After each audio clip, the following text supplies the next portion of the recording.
Hey everyone, in this video I will be going over this free offer that Scopely gave us where they're rewarding us with a 5-star yellow Rick Days Gone By. Now I know a lot of people have kind of complained about this or joked about it because who really needs 5-star characters? But in my opinion, this is a decent character to reward at least some of the newer players to the game.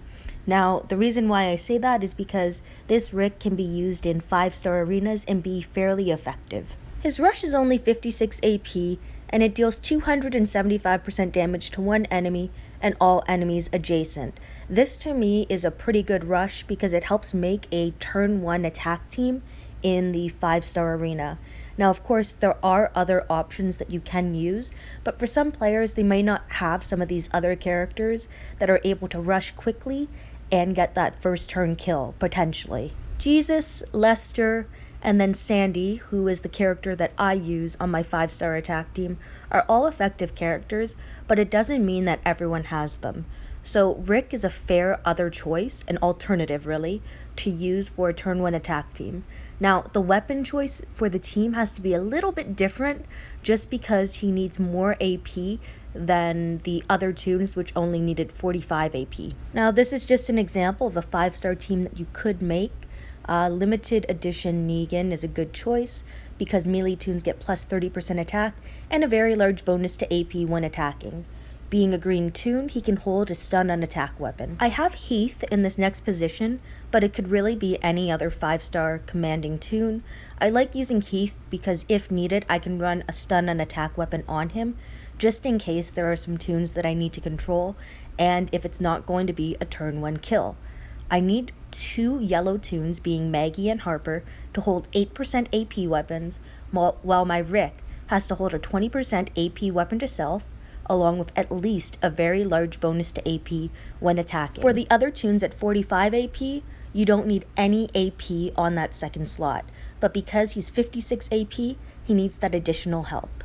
Now, as I mentioned, Maggie has an 8% AP weapon. This will help contribute to Rick being able to rush on the first turn. Harper also has one, and 45 crit chance because she's a disarming tune.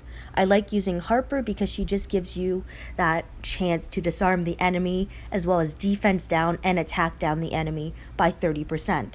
She can also go through any type of tune that has absolute defense, AP down, stun, impair, and so on. So she's kind of like a safety tune to have, and she runs just really well on any 5-star attacking team.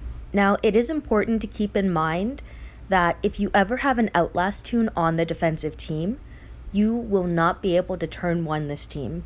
The best you can do is turn 2, and usually, at least I find, it ends up being a turn 3 attacking team, depending on how tanky the defensive team is, and if you get this like minus 40% attack debuff applied. Now, Tanya is a very difficult tune to control, even as a 5-star tune, because of her Outlast and her ability to revive tunes on her rush.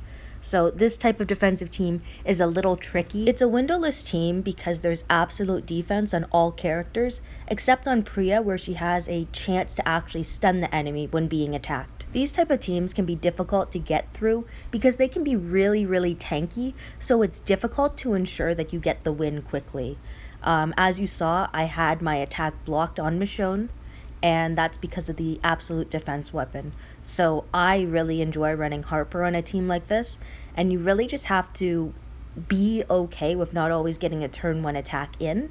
Sometimes it's just about being consistent, because you have to remember no one else is going to be able to turn 1 attack that team either. Anyway, thank you everyone for watching and listening to my video. I hope you guys found this to be helpful on how you can use that 5-star yellow Rick.